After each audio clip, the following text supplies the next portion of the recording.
So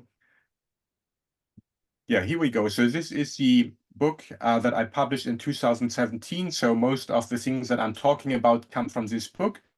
There's also an article which came out in 2020 where I corrected some of the ideas that I present in this book. So sometimes you can do editions in a book, but they did not allow me to have a second edition at Routledge.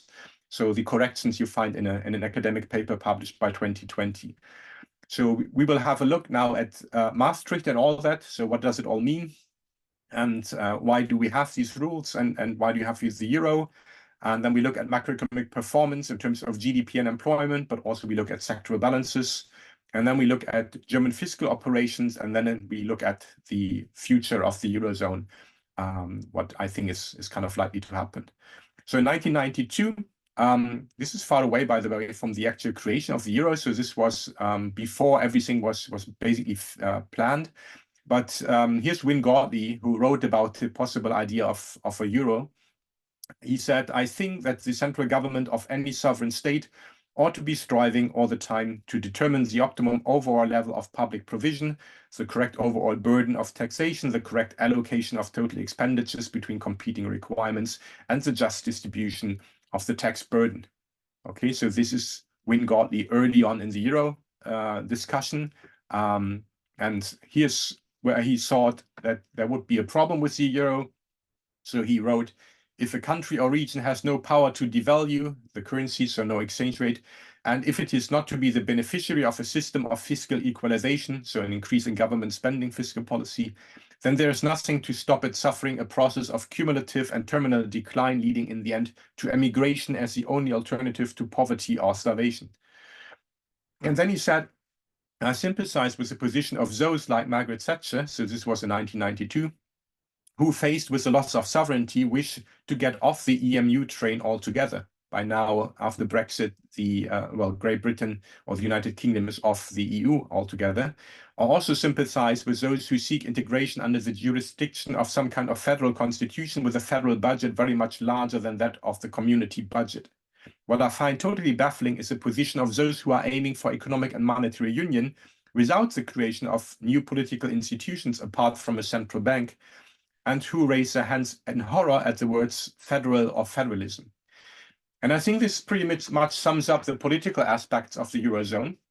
So what you can do is you can have, like he said, you can get off the EMU train, you have your own currencies, and you form a European confederation, and you keep your national currencies. That would be one possibility to run things. So the governments can spend whatever money they need to spend. They might have an exchange rate also they can play with, they can use for policy purposes. That's one position. And the other one is full economic integration, but also political integration. So you lose your sovereignty in terms of money, but because you are now part of a European state, so the United States of Europe, of course, then the bigger European state has the sovereignty.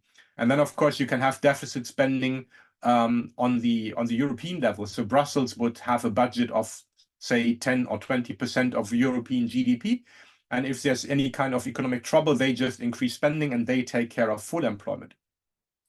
Okay, so in Europe, we have chosen a strange position where we walked into the river, but instead of going all the way through and having a European treasury together with the European Central Bank, we kind of stopped in the middle and thought, well, let's keep it here. So let's have a European Central Bank, but let's not have a European Treasury, and let's keep the budget for the European Commission small. Okay, so the European Commission's budget is roughly 1% of European GDP, so it's tiny. There's the European Commission is macroeconomically useless in that sense. They can increase spending, but even if they would double it, it would have not much of an impact in times of crisis. Okay, so we walked into that river, and the economists who created the rules for the Eurozone kind of told us, well, these are good rules. We don't need a European Treasury. Things will work out. And that's what not happened. So we have seen the Euro crisis in the 2010s, and we'll talk about it very soon. So the European institutions had to be reconfigured, and during the pandemic, things worked out very differently. So by now, the Eurozone is a very different animal compared to the start in 2002 when they handed out the cash. But this article by Godley is a very nice start to connect the euro to the political situation. So again, going back to the creation of the euro and now in more detail, in the early 1990s, we had the collapse of the Soviet Union, and we also saw problems in China, where there was civil unrest and people demanded a different kind of deal, a different kind of social contract. There were books like those of Fukuyama talking about the end of history. And by that, he kind of meant that we would all be liberal market economies, so that the politicians would only have to hand over the power to the markets, who are self-regulating because they have no interest in failing as firms. That's what people thought at the time. Of course, we saw that it was not correct by now. So the idea was back then that efficient markets won and the inefficient state lost. And I think that was the wrong idea. So people misinterpreted history.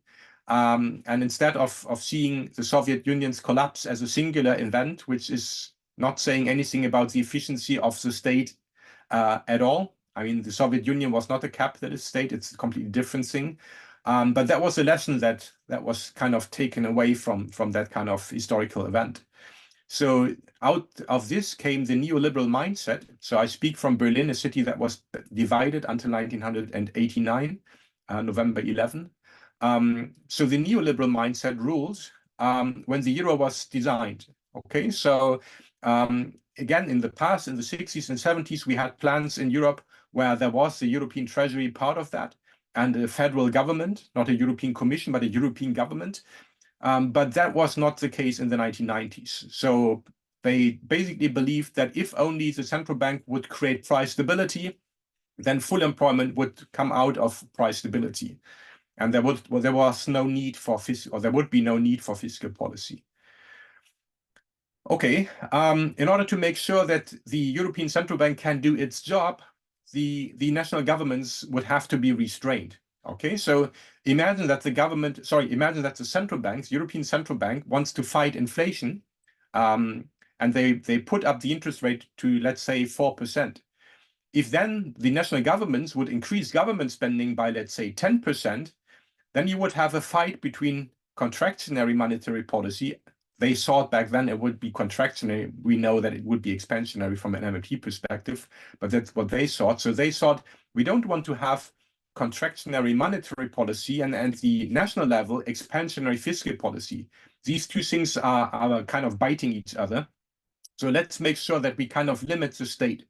So they kind of introduce these arbitrary boundaries, the deficit limits, which are established or have been established in the Maastricht Treaty, which is, by the way, where I do my summer school every year. So they kind of came up with this number of 3% of GDP. The number was created, well, not created, but I mean, a French bureaucrat from the Ministry of Finance came up with that number because he kind of looked at France's economic history and thought, well, normally the budget deficit of France is roughly a little bit more than 2%, and with Mitterrand it was 2.3% in the early 90s. And he thought, well, 3% is a good number. So it's a guesstimate. There's no science backing these numbers. And the deficit limit is enforceable. So if a country has a deficit which is more than 3% of GDP, the European Commission can open up what is called an excessive deficit procedure, and then it can ask the country to reduce government spending, or it could also ask to increase taxes, but normally they don't do that. So this is something of like a hard limit. What is not a hard limit is the public debt limit of 60% of GDP. That is something which is nice to have according to the treaties, but if a country has a public debt to GDP ratio which is higher, it cannot be published for that. So it's important to understand that the deficit limit is the real thing, and the public debt is more like a suggestion. Also, we had this idea that the central bank, European Central Bank, would not bail out any of the countries, so would not act as a dealer of last resort to ensure that there's demand for bonds at all times. And the idea was that financial markets would punish the bad governments. Okay, the logic went like this. So if your government spends too much money, and it's very wasteful, then economic activity will not increase, which means also that tax revenues will not increase. And what results is higher government spending and only a little bit higher government revenue, so higher tax payments. And that would create a deficit, which is large. And that would mean that you would issue more bonds to cover the deficit as a national government. And if there would be an increase in the amount of borrowing, then of course interest rates were supposed to go up so that governments who spend too much money would be punished by the financial markets.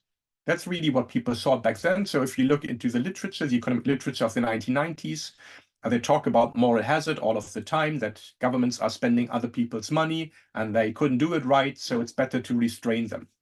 Okay, so these spreads that we saw also in the crisis, the differences between the prices of government bonds in Germany compared to those of Greece, for example, they were not a bug, they were a feature.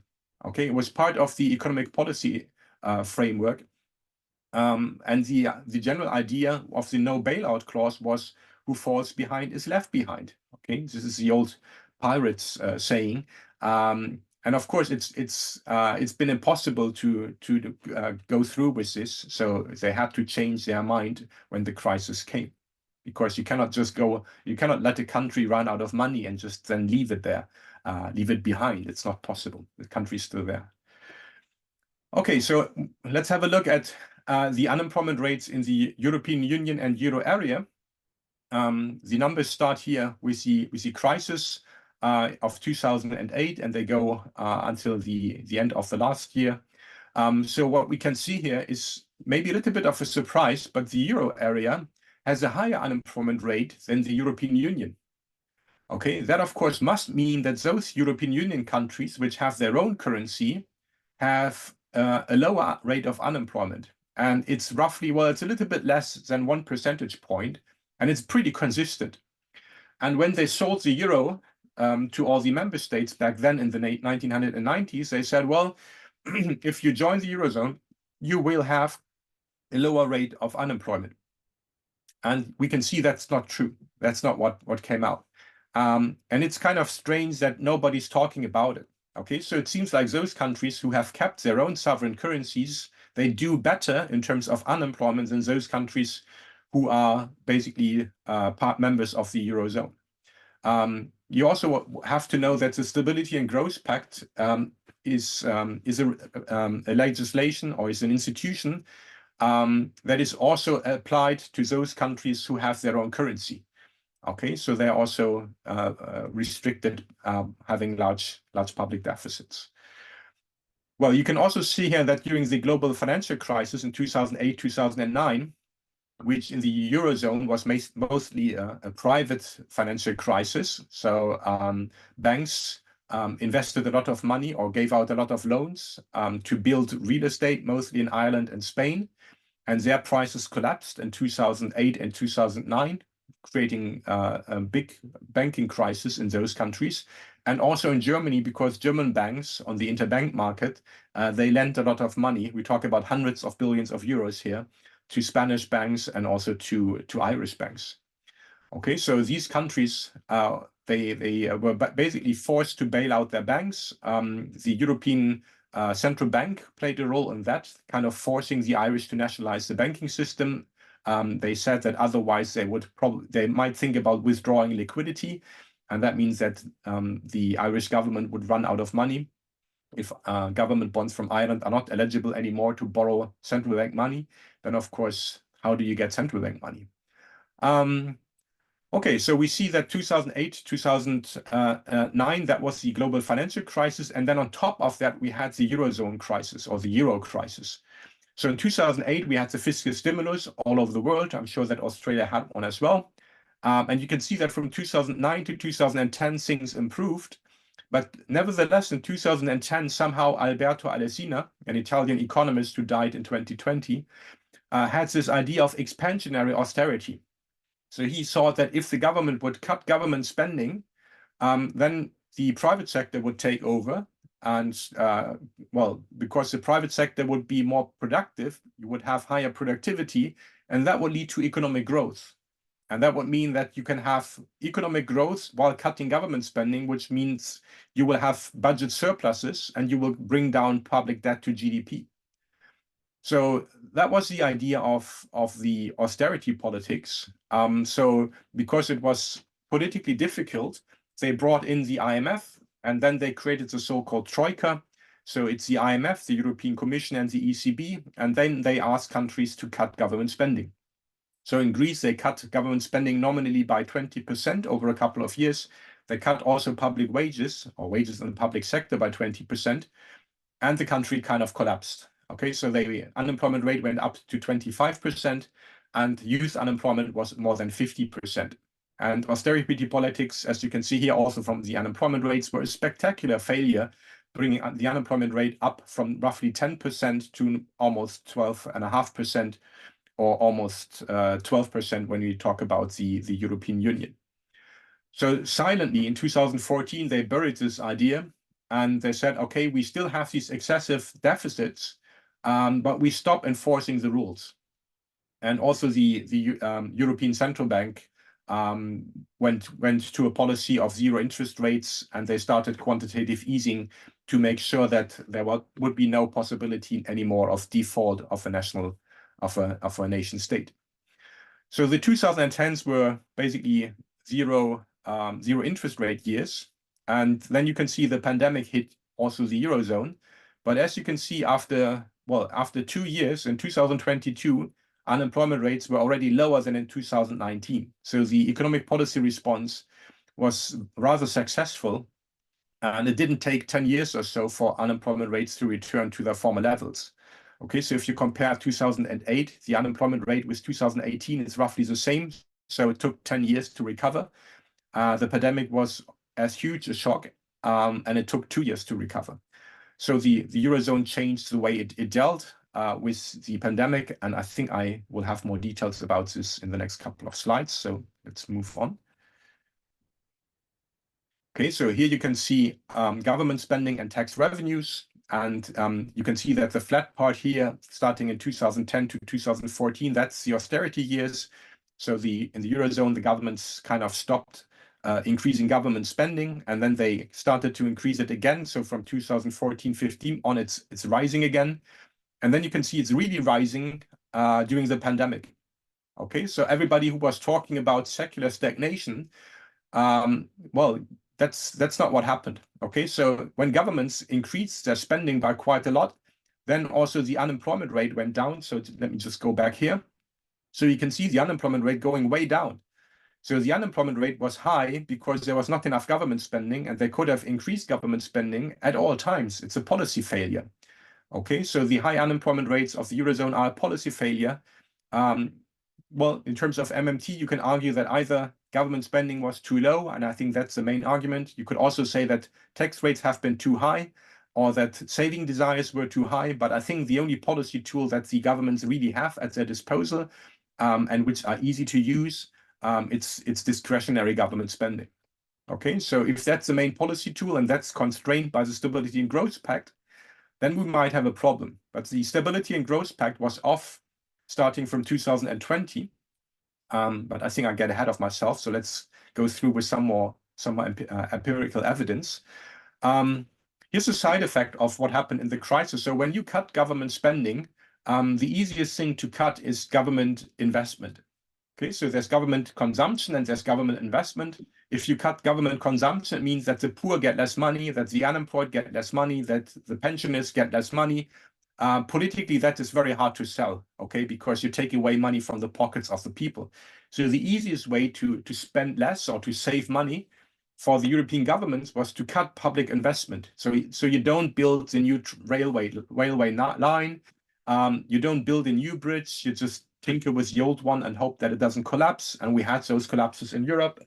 So you can see that basically public investment went down from 2009. And this is in nominal terms, by the way. So, I mean, inflation adjusted, it looks even worse. So you also have this lost decade in terms of public investment. Okay, so public investment in 2019 was the same level as in 2009.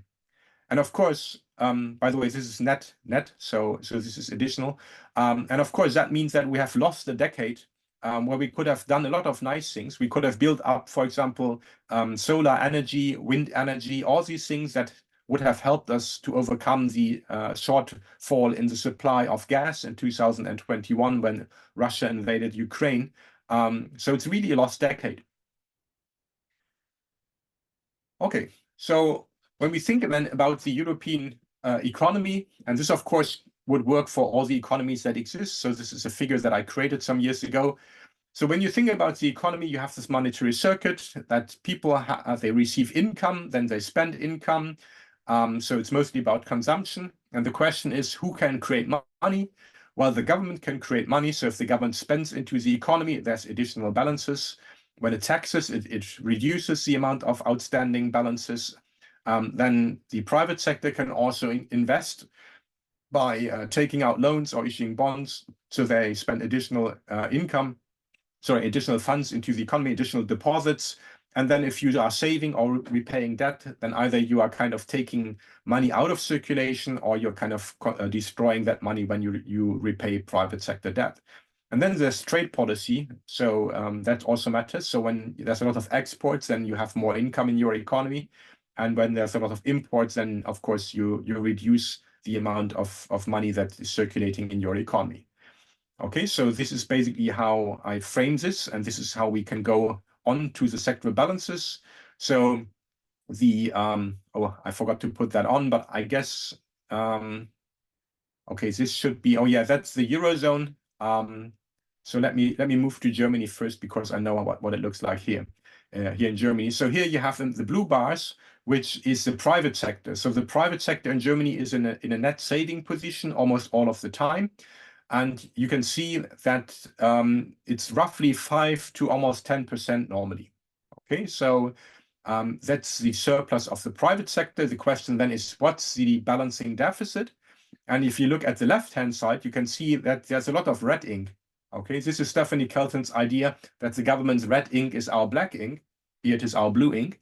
Okay, so back in the 90s, Germany was still a Keynesian country. Okay, so public deficits, private surpluses, and a balanced trade account. And you can see that in the 2000s, this was starting. So the green bar started to increase, which means that Germany was turning into a net exporter. And that meant that the private surpluses were balanced by the net exports.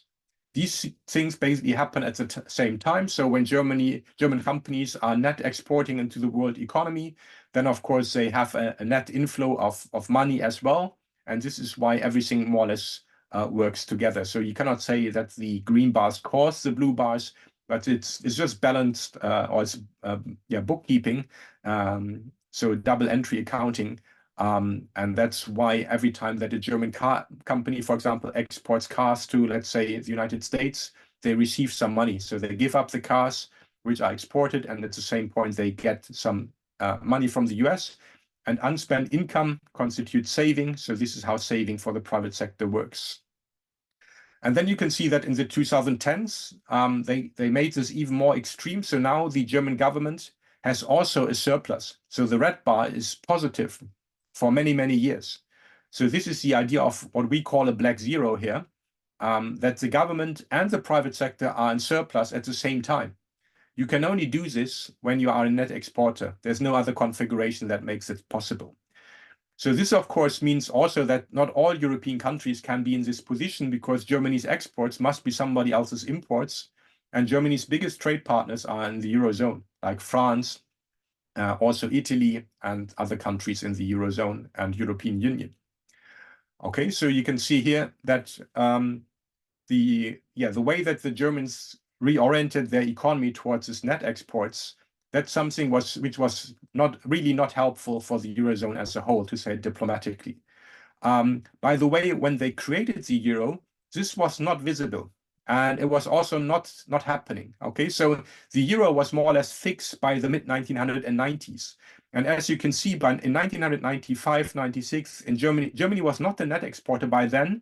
And it was ruled by a Christian Democrat government with a Liberal Party as a small government partner. And they did not have any ideas to turn Germany into a net exporter.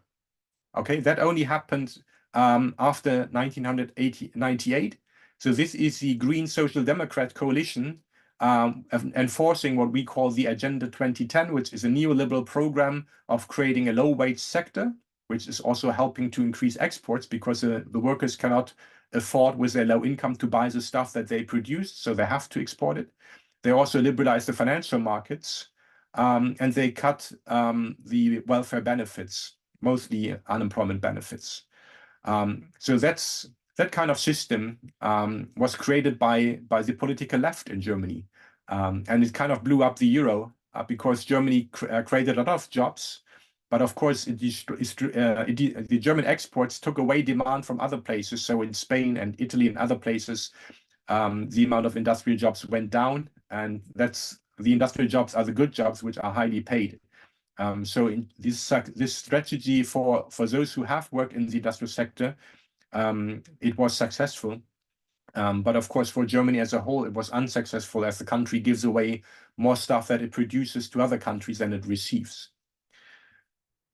Okay, we can also look at Spain, which shows you that one of the countries where you have the opposite happening. So let me just go back again. So green bars are Germany's net exports. And here the green bars are on top, which means you have net imports, at least in the 2000s. So in Spain, because so much money was created by borrowing money and building and buying real estate, so that a lot of money was circulating, incomes were really high, and part of the incomes were spent on consumption goods, and some of these consumption goods were imported. So in Spain, people imported more than they exported. And of course, somebody had to go into deficit, and that was the private sector. So here the blue bars, again, going back to Germany, blue bars are positive. In Spain, 2000s, blue bars are negative. Because private investment is higher than private saving, lots of Spaniards, households and firms borrowing money, buying real estate, trying to get rich in that way, because Spain doesn't have a nice pension system like Germany has. So people have to have some kind of idea of how to live, or where does the income come from when they are old. And the consensus was that they buy real estate and that real estate prices would never collapse, which people thought in the 2000s based on statistics going back to the 1960s. But as Herb Steen, an economist from the US, once said, if something cannot go on forever, it will stop. And that's also what happened in Spain. And then, of course, when the crisis hit, firms and households are desperately trying to save money, which means they, instead of spending money, they keep it, which drives economic activity down, tax revenues down, and the government, which had a surplus, by the way, in Spain in 2005, 6, and also 7, then goes into deficit mode. And you can see those deficits are way beyond 3%. Okay, so there was no way that this economy rebalancing the balance sheets would somehow be able to pull this off within the deficit limits. So Spain was always having excessive deficits, which meant it kind of lost sovereignty because it had to submit all its policies to the Troika and the European Commission, and they were asked to cut government spending. Okay, you can also see that in 2020, deficits went up again, kind of close to the financial crisis levels, but the Stability and Growth Pact was off in 2020, so they were not punished. So you can see that the reaction to the crisis was different in 2020. It doesn't look different, but the deficit came because government spending went up and because there was a shutdown, and that is why tax revenues went down. But you saw the unemployment numbers. So again, Spain has a better unemployment situation probably now than it had 5 years ago. Well, here are the public debt to GDP ratios with a 60% threshold, just to show this to you as well. You can see that some countries really have really low debt. This is European Union, by the way. So Estonia, Bulgaria, Luxembourg, but also Denmark and Sweden have extremely low public debt to GDP ratios, somewhere around 20 to 30% roughly. And then we have some countries like Greece and Italy who are kind of way beyond 100%. I think Greece topped at 212% debt to GDP in 2020. That's Japanese levels. Okay, so a lot of economists kind of said that, well, in the Eurozone, when they increase public debt, the countries will go bankrupt. But Greece did hit 212% of public debt to GDP in 2020, and there was no debt crisis, and there was no austerity. Okay, so there was definitely a change in economic policy making, and that change was because of the crisis. So I would argue that policymakers in Brussels and also in Frankfurt at the ECB, they have understood that in times of crisis, you should increase government spending and ignore deficits. That part they got. What they didn't get is that even in normal times, you should ignore deficits and make sure that government spending is adjusted so that you reach full employment and price stability. They're not there yet, but I would say they are halfway there. So they have taken heterodox economics insights on board, especially the MMT idea that the ECB has to act as a dealer of last resort, which is something that I argue in favor of for about 10 years now. Dirk, who's an MMT-friendly post-Keynesian, also argues in favor. And I think Randall Wray also, like even earlier, 15 years ago, said that it has to be a dealer of last resort. Okay, so what you can see here then is that it would be more or less madness to say that all those countries would have to bring back their level of public debt to GDP to 60%. I mean, for the Greeks, it would take, I mean, how much of a surplus can you have sustainably without collapsing your economy? Maybe 1% surplus? Well, then it would take more or less 100 years for them to bring the public debt to GDP level down from 160-something% to the 60% that they want. 2%, then it would take only 50 years, and 4%, it would only take 25 years. But you can see that it's kind of a strange idea to say that countries in the Eurozone would have to bring their levels of public debt back to 60%. Because it also means that every public surplus has to be a non-public deficit. Okay, so if the government increases tax revenues, it means that we have less money as consumers, and also the firms will have less profits. But that normally collapses your economy if you overdo it. So it's okay to have high tax revenues in times of economic boom, but we are not always in the boom. And right now in Germany, we are in a recession since last year because of a lack of government spending. And in the Eurozone, I think currently we are also in a recession.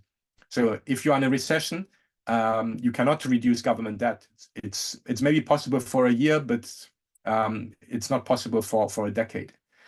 A couple of days ago, Stephanie Kelton tweeted, if the government deficit is so high in the US, why does the economy look so well? And I answered her tweet and I said, well, in the Eurozone, we have a lot of government surpluses, like in Germany, but why does the economy look so weak? So it's about the state of the economy, and these deficits and surpluses, they say nothing about the state of the economy. Or at least they don't say much, and it's not that mechanical. So you can have a nice economy and surpluses. You can also have a nice economy and deficits. I mean, it really depends on the situation of the economy.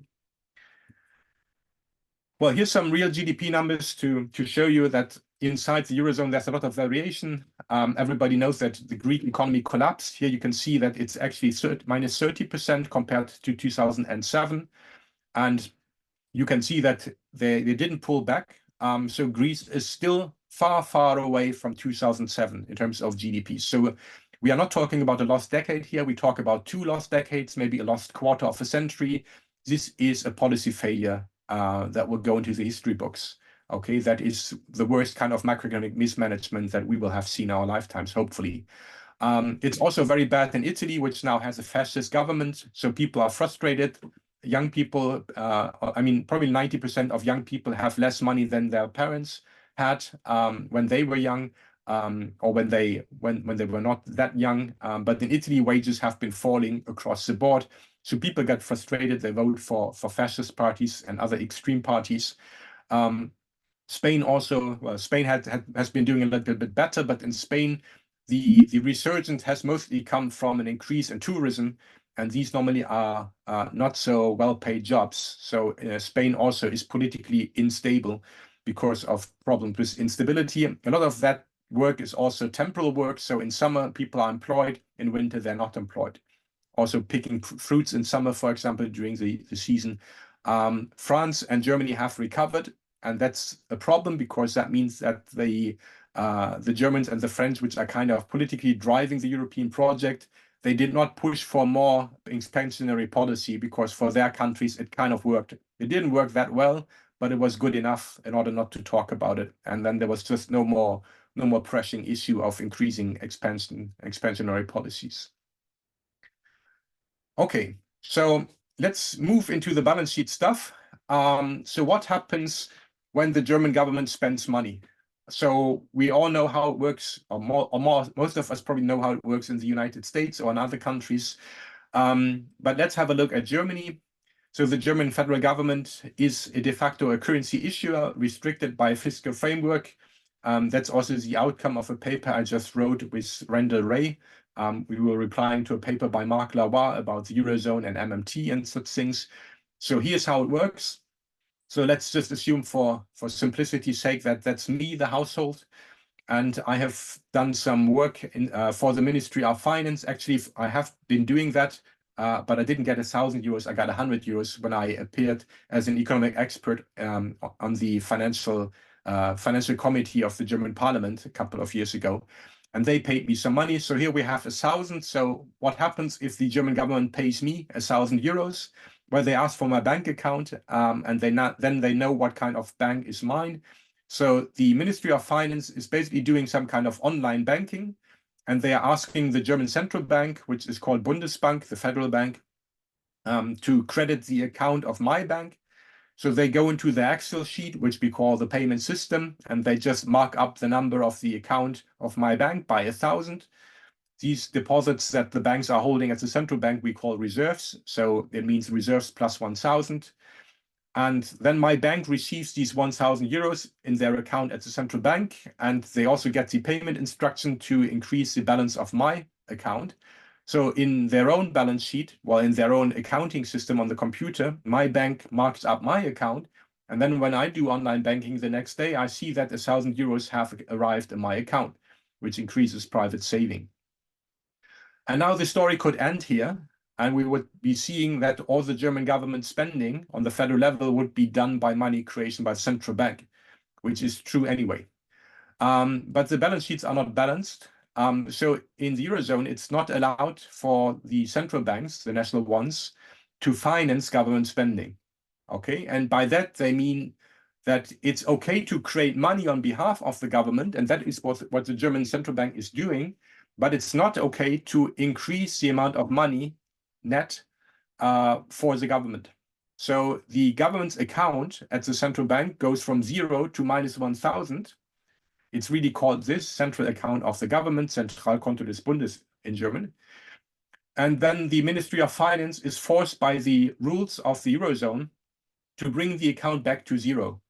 Okay, and they can do that by putting their tax revenues and bond revenues. So this account is an account where it's not about money. Okay, so when you ask the German central bank, is that money on the account of the German Ministry of Finance with you? And then they say, no, it's not money. It doesn't count towards M1, M2, M3. It's roughly a statistic that we need for the functioning of the Eurozone. So it's just to fulfill the law, what the law says. And this also means that it's very clear what can happen here, that you can run out of money if you are the German federal government, if you cannot bring that account back to 0. So if tax revenues collapse and then you cannot sell any more bonds, then of course the German Ministry of Finance might not be able to bring the account back to 0. And that would mean that on the next day, the Bundesbank would say, sorry, but your account is negative and we can only execute your payments when it's positive. So we have to wait for the tax revenues to come in until you are back at 0 and beyond, and then you can spend again. A student of mine asked the German central bank, so is there any limit intraday of how much money the German central bank can create for the Ministry of Finance? And the answer was no. Okay, so even if the Ministry of Finance wants to spend 100 billion euros in one day, it's possible. There's no problem with that. Of course, it has to be in the budget of the government, so they can only spend if it's part of the budget. Okay, so this is basically also how the Greeks ran out of money in 2010. Tax revenues collapsed because of the crisis. And then the banks, which are on the primary market buying the government bonds from the Ministry of Finance, they didn't want to buy it because they thought that maybe there's no more demand for them. And the European Central Bank in 2010 said, we're not going to buy them either. So if there's no demand, bad luck. And that's how the Greeks ran out of money. Okay, they were not bankrupt or anything. They were also not insolvent. There is no insolvency law on the international level.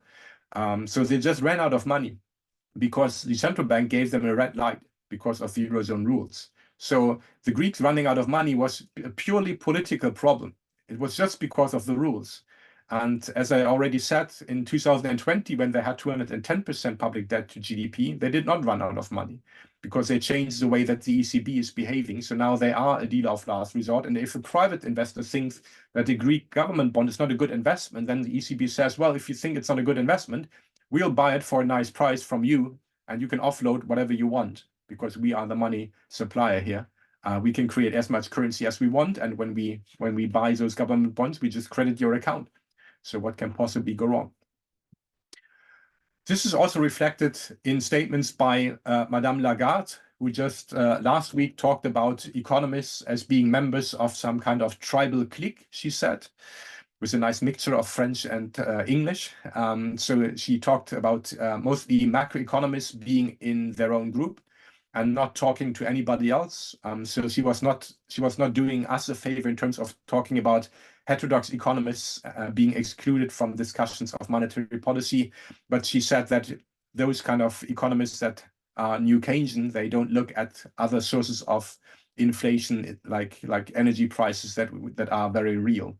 Anyway, here she said, and I just read the part in bold, as the sole issuer of euro-denominated central bank money, the euro system will always be able to generate additional liquidity as needed. Okay, so remember when MMT said that we can create euros out of nothing without limit? That's something you cannot say in the official discourse, but if you frame it like this in central bank speak, then you can say it. Okay, so she basically says a sole issuer is a monopoly. So euro-denominated central bank money is euros. The euro system is like the Federal Reserve System. Okay, it consists of the ECB and the national central banks. So they can always create additional liquidity as needed. They can always create money if they need to. Okay, so this is what even Christine Lagarde has said. And later on, she says that it cannot go bankrupt or run out of money and so on. So in practice, these kind of MMT insights have already been taken on board without making this visible, that this is like this. But as I said, the ECB and also the whole European Union, it followed the advice of MMT economists in 2020 in the pandemic by turning into a progressive kind of expansionary monetary system. Well, here's bond issuance then. So let me just go back. You can see that when the government spends, it creates those reserves from the bank that you can see in the lower left corner. So the bank has some reserves, and in Germany and the Eurozone, we have a deposit rate. Okay, so those deposits they get some kind of interest rate that you receive from the German central bank, because the banks have their accounts with the national central bank, not with the ECB. By the way, also the German central bank does not have an account with the ECB. So I know that there's a lot of confusion about this, that there's a lot of also heterodox economists running around saying that the German central bank is borrowing money from the ECB. No, remember Christine Lagarde? Where is she? Here.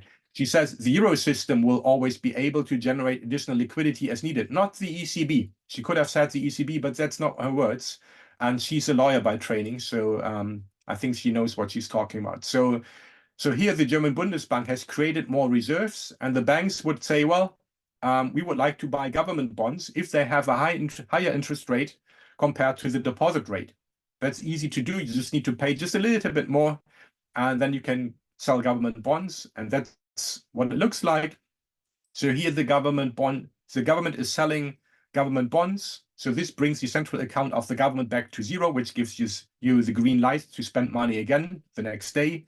It's liability management. So instead of having a negative account at the central bank, you now have government bonds. So just like everywhere else, government bonds issuance does not finance the government. Okay, it just puts a green traffic light up at the central bank. And for the bank, it's just a swap of assets. So there's less reserves, there's more government bonds. And just like everywhere else, you have a group of banks which can buy those government bonds at the primary market. Here's a full list of those banks who are doing this in Germany. There's a lot of banks from the Eurozone. There's also banks from Japan who are active in Europe, like Mitsuho. There's Bank of America. There's also JP Morgan. And yeah, also from Switzerland, UBS, I think. So that's how they are selling government bonds. You can see that there's no bonds being sold directly to, let's say, China. Okay, so just like in the US, government financing, so government bond issuance does not depend on foreigners buying those government bonds. And also households cannot buy government bonds. Okay, so Paul Krugman, he wrote a couple of years ago that it will basically be American households financing the government with their savings. But it's the other way around. So the government deficit spending creates those government bonds, and they are held by the private sector somehow. Not only by households, but also by banks and investors, of course. Okay, let's move on to the target system. The target 2 payment system. We now have a revision, by the way, so this should read the T2 payment system. So they changed this. So there you can have these reserves being moved about. So if, for example, a German household buys something from a Spanish household for 1,000 euros, then you can see what's going on here in the balance sheets. And I'm not going to walk you through this, but you can see that at the very top, the Bundesbank has less reserves because the German paid for something from a Spanish household. And the Banco de España has more reserves because the Spanish bank has now more reserves. So you can see the balance sheets of the 2 central banks are not in balance. And it doesn't look nice. It's not a problem technically because they cannot run out of money. They cannot go bankrupt. But they kind of thought that it looks ugly. So what they did is they said, okay, let's put in a target 2 asset to balance the balance sheet of Banco de España, because they have an increase in liabilities without a corresponding increase in assets. Now here's your corresponding asset. And then they put a T2 liability into the account of Bundesbank, into the books of Bundesbank, not account. And these are just balance sheet vehicles. These are not debts. There's no maturity. It's just placeholders that you can put in a balance sheet. Okay, so there's no account and there's also no limit. It's a bit strange, but in this case, all the countries or all the central banks that are having a T2 asset position, so those who have received more money than they spent, they get an interest rate from those countries or those central banks who have target 2 liabilities. Okay, that is real. But it's like a football bet where I say, well, I don't have any dollars, but if the dollar goes up against the euro, I win and you lose. And if it's the other way around, then you win and I lose. It's like this. So these target 2 assets and liabilities, once again, they are called assets and liabilities, but they're not. Okay. It's a bit confusing. And I think the ECB could have been much clearer about this. But they never came forward. But if you look at their website now, when you read about target 2 assets and liabilities, I think they have written something like it's just for accounting purposes and there's not going to be any economic problems. Okay, so they have kind of admitted that this is just to balance the books and it's nothing else. Okay, so going back to a little bit of history of the Eurozone. We have moved from Trichet to Draghi, and Draghi then in 2012 decided that he would have to do whatever it takes to save the euro, which was interpreted as saying that they will buy up government bonds. We also saw changes to Stability and Growth Pact. The general escape clause was inserted in 2011, by the way. It was not available before. There's also the macroeconomic imbalance procedure, where at least theoretically countries that have big surpluses in the current account should be punished. In practice, they're not. And we also saw that austerity policy was silently phased out in 2014, and governments with excessive deficits were not punished anymore. So in 2019, there were, I think it was 11, there were 11 countries with an excessive deficit, and only Romania was punished. So they didn't apply the law anymore.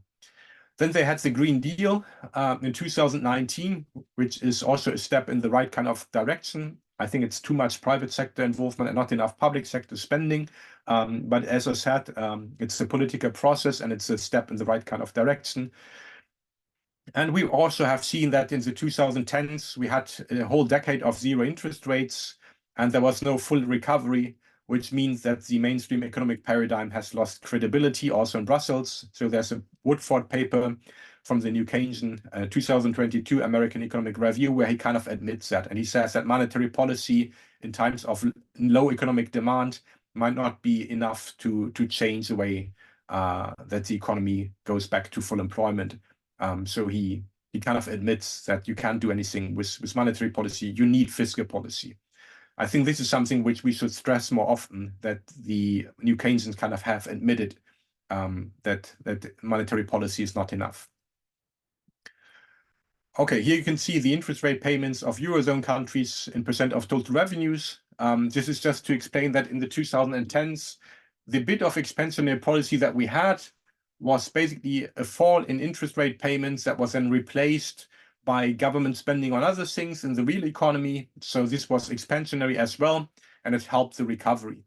Yeah, that's why we talk about fiscal space in the Eurozone in that sense, that because of these debt limits, these public deficit limits, if you want to spend more on good stuff, you need to cut something else. But cutting interest rate payments, of course, means you take away money from rich people who already have a lot of money, who probably wouldn't spend that money anyway, and you give it to other people who are more likely to spend it, like those who are somehow socially disadvantaged, who have not enough income. Okay, so that explains somehow the turnaround. So just taking away austerity was enough to get the economy going again. It's like you're riding a car and you wonder, like, okay, so why is my car not really moving? And stepping off the brake is enough to make it go forward. You don't have to push the accelerator hard. This is why in the 2010s it was okay with the austerity. It was okay with the deficit limits in place. They still moved forward. It just took a lot of time to move unemployment back down. Okay, so you can see that I'm not very happy with the restrictions that you see in the Eurozone. Here's a figure which I created, which is based on Bill Mitchell's work, a figure that he has in his textbook from 2016. I updated that. So if you look at this, you can see that the fiscal deficits are limited. So this is 3%. You cannot go below 3%. Then you have the macroeconomic imbalance procedure, which means that you also restrict the policy space. You can have a current account deficit of -4%, and then you can go to up to 6%. But this is very restricted. So having all these rules in place, there's no scientific evidence to say that this is a sweet spot of economies, of economic management. So it's really odd that the European rules are so precise. So if you look at that, so a 6% current account surplus is the maximum you can get, plus a deficit of maximum 3%. So that implies that the private sector balance can be maximum plus 9%. Okay, so maximum plus 9%. If we go back to the numbers in the crisis, the private sector was in surplus with more than 10%. Okay, so we have seen economic situations in the past where the private sector went into surplus of more than 9% for a couple of years. So it seems really odd that the Eurozone is restricting the sectoral balances in that way, that the private balance cannot go above 9% at all. Again, this is really odd, and I hope this figure kind of shows you that the policy space is really restricted here in the Eurozone. Okay, so then that's, I think I'm always towards the end. So let's talk a little bit more about the response to the COVID-19 pandemic. In 2020, in late March, this was a policy response. The escape clause of the Stability and Growth Pact was activated. It was actually activated until 2023. They changed that a couple of years ago already. So by now it's back. So the Stability and Growth Pact has returned. And if a country in the Eurozone by the end of this year has run a deficit of more than 3%, it is considered to be excessive. And now they would create then again this kind of deficit procedure. But back in 2020, they also created this Pandemic Emergency Purchase Program, the PEP, at the ECB, which was almost 2 trillion euros worth of financial assets. So the ECB at times bought almost all of the government bonds that countries like Greece and Italy issued. So there was no way that Italy and Greece would run out of money. It's interesting also that in 2020, they also started to include Greece again. So Greece was kind of left out of all the programs until 2020. So Greece now is back in. So with those rule changes, and I remember that I looked at it in early April 2020, and I wrote an article with Warren Mosler about the Eurozone kind of turning to MMT because they did all the things that we recommended. They de facto returned monetary sovereignty to national governments. It might be odd because normally we think that monetary sovereignty can only be with the national government if you have your own currency, but the euro is a shared currency. It's a supranational currency.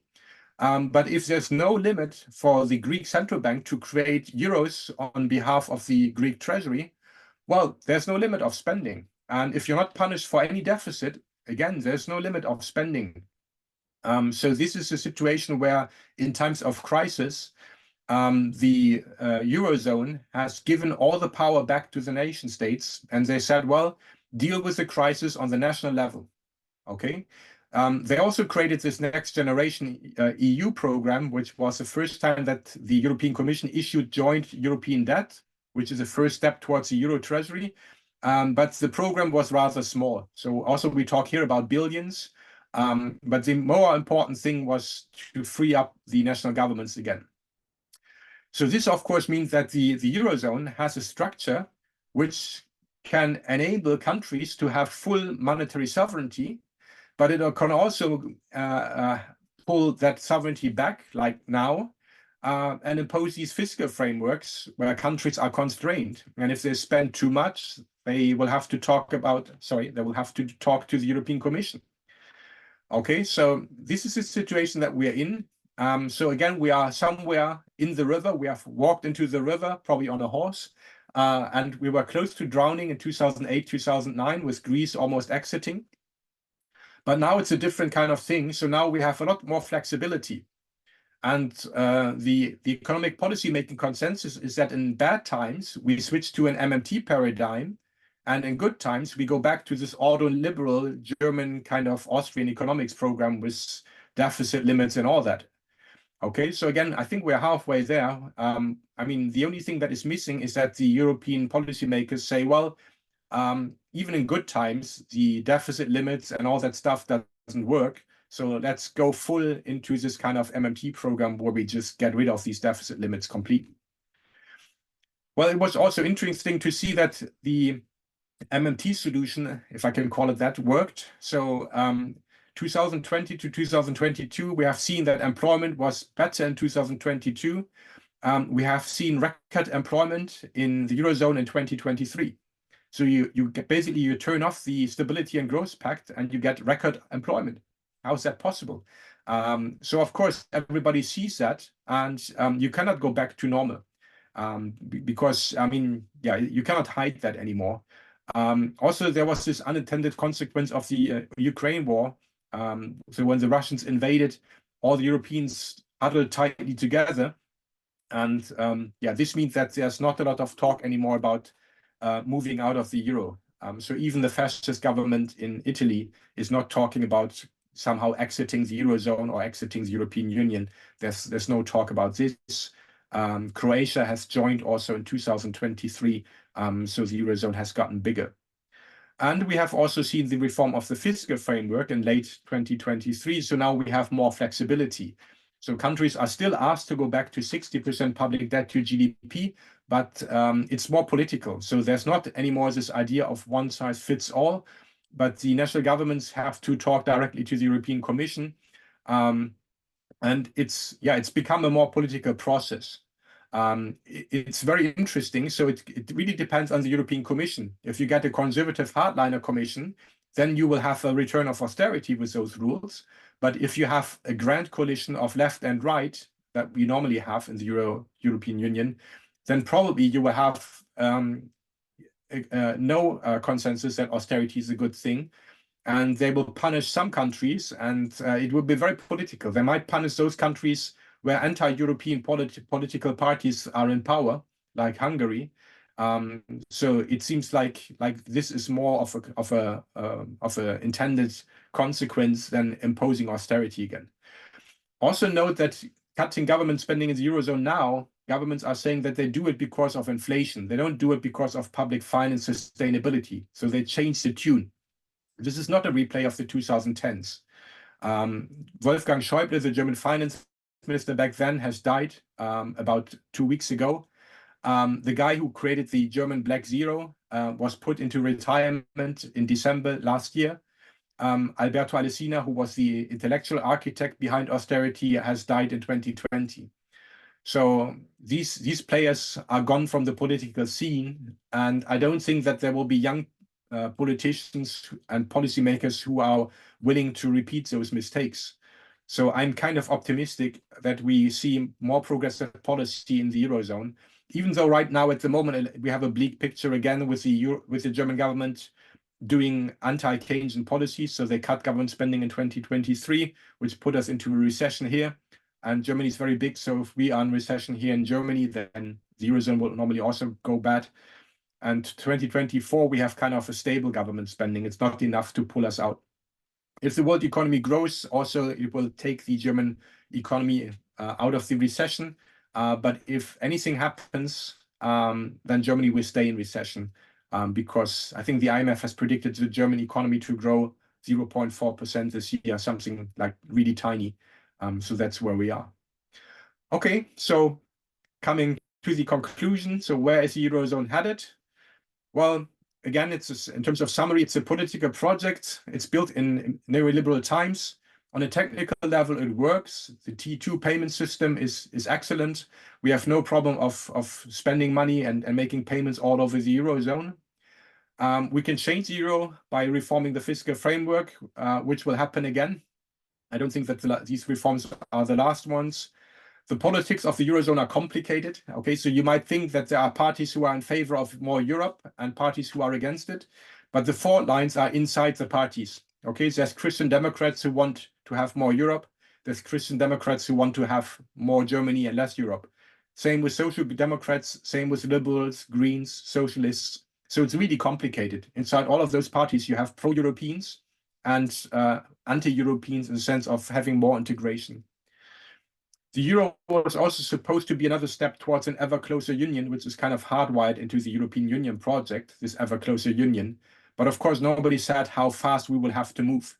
Okay, so right now, I think there's not a lot of consensus in the European Union that we should have an ever closer union right now. You can see countries like Hungary trying to move away from the European Union.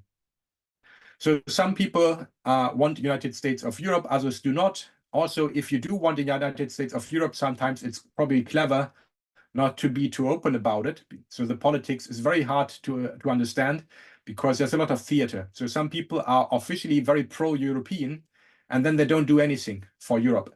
I think that's the position, for example, of our government here in Germany, which is Liberal Party. Well, in terms of size, it is Social Democrats, Green Party, and Liberal Party. In terms of power, it's the Liberal Party now, because they have the finance ministry. But they're all officially pro-European parties, but they don't do a lot of things that help Europe. So it's an odd situation that we are having. Okay, so I just talked also about the Ukraine war having some effect. So yeah, this is a work in progress, this whole Eurozone stuff. And I think it's very interesting to see what's going on also with climate change happening. So we will have to have more green investment. And countries are wondering how they can achieve that with those rules. So we already have some talk about having green investment being exempt from the debt breaks, from the national ones, and also from the deficit limits. Yeah, I think this will be an ongoing conversation. Here's some MMT literature on the euro if you want to have a look yourself. In both the paper that I've written with Randy, it's not published yet, but if you want to read it, just write me an email and I'll send it to you if you're interested. And then on the last page, I wanted to make you aware of my Maastricht summer school. So if you're interested in hearing about MMT in the euro for a full week in person, you can do that with me on August 19 to 23. Just look at my blog or website or Twitter, you'll find the information. And yeah, then there's a book that will appear this summer with Springer, which is in English for the dollar zone. So this is why I didn't talk about it. So yeah, that's it. Thanks for listening, and I'm happy to answer any questions or listen to your comments. Thank you. Thank you so much, Dirk. That was so detailed and interesting. That's fantastic. Would you be happy if I shared your email address so that people can, the Google Mail one? Or a different one? Let me just put that into the chat. Yes, you can do that. Yeah, great. Thank you. We are over time, so we'll stick to maybe just a small handful of questions, maybe one or two. I might let Stephen choose from the chat if there's anything there that we haven't already covered. Oh, okay. Well, let's start with a question quite near the beginning, which probably Dirk has covered, but I'll ask it anyway. To what extent are US states analogous to Eurozone countries? Okay. Well, I remember that in the 1990s, Stephanie Kelton and Randall Wray, they wrote about the Eurozone, and they said, well, probably it's Germany will be like California, like a big US state, very, very large also in terms of GDP. I think California would be the 5th largest economy in terms of GDP if it would be independent. But that was, of course, that was written before the Eurozone institutions were created. Okay, so California is a currency user. They have to spend tax revenues or bond revenues, but they first have to sell the bonds, or they first have to borrow money. And they have also this idea of a balanced budget. So all the states except Vermont have this as a law, and Vermont is following this balanced budget idea anyway, as we know.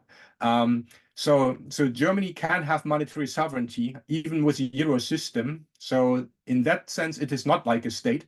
But it's restrained by the fiscal framework. So of course, the fiscal framework, which is the Stability and Growth Pact thing, it's not giving us the idea of having to have a balanced budget like a US state, but its 3% deficit limit is kind of getting there. So it's a hybrid system. So think of it as a mixture between the US federal government mixed with a balanced budget amendment, which says that you can have a 3% deficit somewhere there. Yeah, but it's not right now. It's not useful to think of a nation state in the Eurozone as a state in the United States. Absolutely, and I suppose you could add that the US has a federal government with a huge budget, which the Eurozone doesn't do. Of course, that's the other big difference between the two. Yeah, thanks very much, Dirk. And this question was asked a couple of times, so I'll ask it. Although it's broader than the topic that we're talking about here. What are the consequences of a move in various European Union countries towards the right, as far as politics are concerned? What are the implications of that? The move to the right? Yeah. Yeah. Well, until now, all the parties on the right have left the European Union and the Eurozone project alone. So in Italy, at some times, parties were anti-Euro, and I think there's also an anti-Euro progressive party in Italy, but it's not powerful. Marine Le Pen, for example, in France, she also is kind of conforming with European Union ideas and institutions, including the Euro project. So there is really no smoke on the horizon. But of course, it can change. I mean, the right-wing fascist parties might say, well, we don't want to start with the Eurozone dismantling project by openly talking about it, but they prefer to be in power and then do it. Okay, but it's very hard to understand what's going on there. I think they just want to be in power, and they would be happy to say anything as long as it gives them more votes. And then once they are in power, I mean, they're probably also doing a lot of things in favor of the business sector. So, I mean, in Germany, for example, the business sector would not be in favor of taking Germany out of the euro. So they would strongly try to get rid of any fascist right-wing populist government that would exist and that would try to suggest this. Yeah, so I just saw that there was a comment that in Finland there are some strong pro-austerity arguments. So yeah, I mean, the right-wing governments in Germany and elsewhere, if we would have them, they would probably impose austerity. and they would cut pensions, and they would do all these kind of things. So I think they would endanger the European project, but not so much the euro itself. They would probably more destroy like the social fabric of our societies by doing that. But I think this is really an unknown. I think the right-wing parties, because they have no official positions on these things, I think they don't know themselves where they stand on this. They don't talk about Europe. They talk about national stuff, and they try to shift some blame to Europe, but they have no constructive argument of how to change Europe. I hope that kind of answers the question. Yeah, very well. Thanks, Dirk. Maybe a couple more quickly. Perhaps the last one I'll reserve for myself. But there was this other question early on. Did the founders of the Eurozone conceive it with, somebody asked, the purpose of disciplining the working classes through austerity, or was the design of the Eurozone just down to incompetence? Particularly bearing in mind people like Godley told them pretty much what the problems would be right at the very beginning, 7 years before they even introduced the currency. Yeah, I think it was because of the times. So the people in the 1990s, they were going to universities in the 1980s, and then they already took on board monetarism, Thatcherism, Reaganism, all this kind of stuff. And it was, of course, obvious that Sweden and United Kingdom, which had the oldest central banks, they both opted to not go forward with the Eurozone project. And that should have been leading to some kind of alarm bells being set off, but it didn't happen. And also a high-ranking bureaucrat from the European Union, he left the Eurozone project, and he wrote a book about this project being doomed to be a complete failure because the people don't understand economics. So I think it was more or less the zeitgeist, as we would say in German and probably American English. So it was because of the times. People thought that governments should be restrained, that just like the Soviet experiment has shown that you best leave everything to the private sector. I think they truly believed if you leave more economic activity for the private sector, it would create more highly paid jobs. I think that is really what people believed back then. I don't think that they did it on purpose. I don't think it was an attack on the working class or anything like this. I mean, I was going to university from 1997 onwards, and I was also a member of the socialist youth student movement back then. And we didn't perceive the introduction of the euro as an attack on the working class in Germany or elsewhere. The hope was that it would lead to more European integration, and maybe to more wealth, and maybe have no exchange rates and less hassle at national borders. But the criticism by Godley became famous only after the fact. Okay, so only when the global financial crisis happened, and then the Eurozone crisis, then everybody started to go back to Godley's paper, Maastricht and all that. So yeah, Maastricht and all that, that's a brilliant paper. Godley was a brilliant economist, but he was not a left-wing mainstream economist in the 1990s that everybody turned to. He was already an outsider, fighting Margaret Thatcher mostly. So it's a little bit of an irony that he kind of agrees with her in that article, but he was one of her arch enemies. But even the conservatives, they had a book out, Sterling in Danger, by Sir Alan Walters. And he also argued that it's a bad idea to have the euro, because if you have a lack of economic demand, lack of aggregate demand, there's no way that you can expand your economy, because you have no fiscal and monetary policy doesn't listen to you. And no exchange rate to devalue. So I think they had the right arguments. Sweden also stayed out, Denmark stayed out. But I mean, as I said, through these reforms, the Eurozone was fixed, and now it's workable, at least in terms of theory, it's workable. Also in practice, it's workable. Now it's a political question. What do they do with it? And again, that's a very open question. Yeah. Okay, well, thanks very much, Dirk. You answered my other question there as well. Actually, yeah. I'm somewhat older than you, so I was actually in the City of London teaching finance in 1990, 1991, 1992 at that time. And Britain was just kind of lucky that its currency fell out of their fixed exchange rate system, and it made the possibility of signing up to the single currency unthinkable after that at the time. Otherwise, they would have done. And you also reminded me that this is symptomatic of economists becoming very stupid between the 1970s and the 1990s. Twice in the 1970s, European economists rejected moving rapidly towards a single currency because they'd not sorted out these kind of issues. Somehow our profession forgot these issues were important between the late 70s and 1990. It's good that we're gradually learning again with the help of people like yourself. Dirk, I'd just like to thank you on behalf of everybody for talking to us this evening. It's been absolutely great. Thank you very much. Thank you so much. Yes, fantastic talk. Just before we stop, I'd like to remind people that we have the next lecture in this series is in 1 week from today, same start time, and that's with Associate Professor Mark Diesendorf, our Australian comrade. And we also have the final lecture in the series, which is 9 days' time, is with the wonderful Fadel Kaboub on decolonisation and decarbonisation, which will be a really good way to finish this series and such an important message for everybody who's interested in these topics. So thank you. I will stop the recording. Fantastic speech. Really learnt heaps tonight. So thank you again, Dirk. Wonderful. Thank you. Thanks very much.